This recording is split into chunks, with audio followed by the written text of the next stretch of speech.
My mother used to work as a housekeeper, maid at a hotel in Vsingtine in the 90s because she was a Vietnamese refugee and needed money. Although she didn't know much English at the time, she knew enough to handle her business, and all the other staff and hotel guests loved her for how sweet she was. Therefore, whenever high-profile guests like the Backstreet Boys stayed at the hotel, the manager would always send my mom to clean the room because she was good at it. Anyway, one day a guest came, we will call him Mr. M, as I don't know his real name, and they settled into their most expensive suite.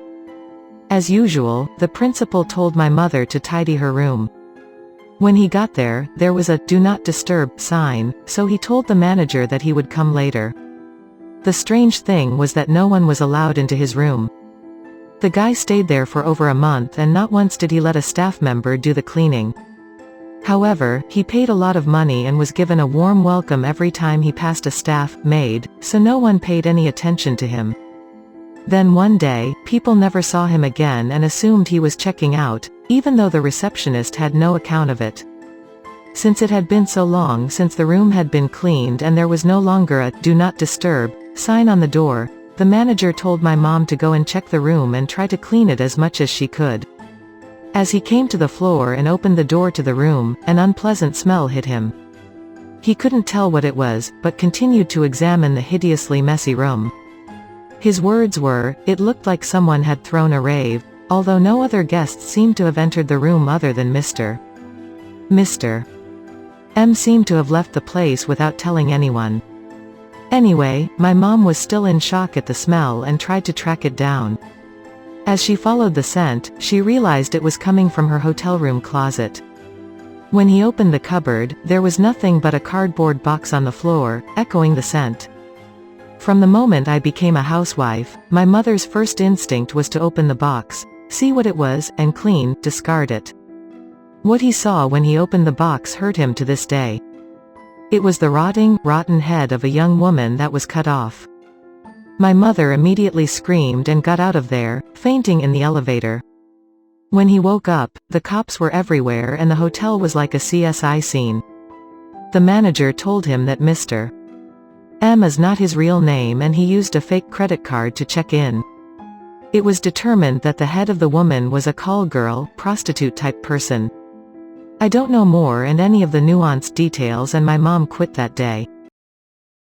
Not my story, but I am involved in a way. Several years ago, my college roommate, call her E, worked as the night manager for a newly built hotel. As was par for the course, I would often bring coffee in around 1:30 am and chat for a while. One night I showed up to my find E sitting at the front desk shaking her head, looking completely perplexed. Allegedly, she had just checked in what could only be described as the doppelganger of our other roommate, M, who was alike down to the same height, hairstyle, eye color and southern accent, odd as we live in the north. E tried to speak with the new guest and show her a picture of M on her phone, but was rebuffed several times. We both chalked it up to coincidence as we knew M was visiting her parents, and we went on to enjoy our coffee. Shortly after 2, I decided to head home. It wasn't until around 2:30 when I pulled into our garage that I checked my phone to see a series of texts from E to M and I at 2:17, "Stop. Not funny, you guys suck, what the hell?" Naturally I was confused and called her back. This is when things got weird and E sounded hysterical on the phone. Apparently M and I, in the same clothes I wore earlier, had been standing at the end of the main hallway staring at her. He thought this was a joke and kept calling out to no response. Eventually the front desk phone rang, and in the time it took to answer it, we both had disappeared. I calmed her down over the phone, and the next morning we talked through the possibilities, trying to rationalize what she saw. The guest who looked like M did come back to the front desk later that morning to inquire about some services, and much to S' surprise looked only vaguely similar. The only thing that scares me to this day, and that I never told her, is that when I got into our house, the kitchen clock was stuck on 2:17 and directly next to it sat a photo of M and I smiling that I had only developed that afternoon. Still no explanations, and nothing ever weird happened at the hotel again, but it still makes me uneasy to this day. I worked at a B&B in Savannah, Georgia for a while when I wasn't in school.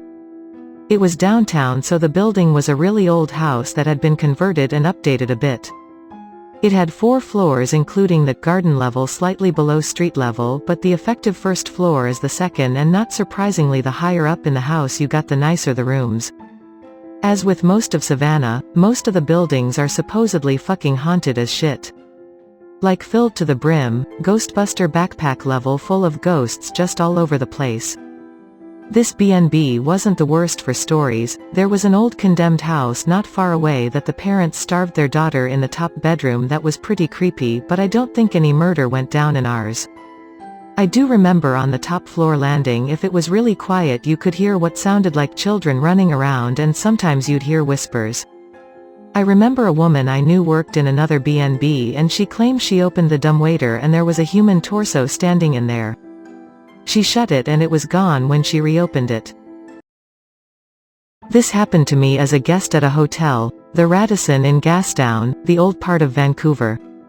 The first thing was that we both saw a figure walk past the window late at night. Only thing was, our room was on about the 4th floor and faced a wall.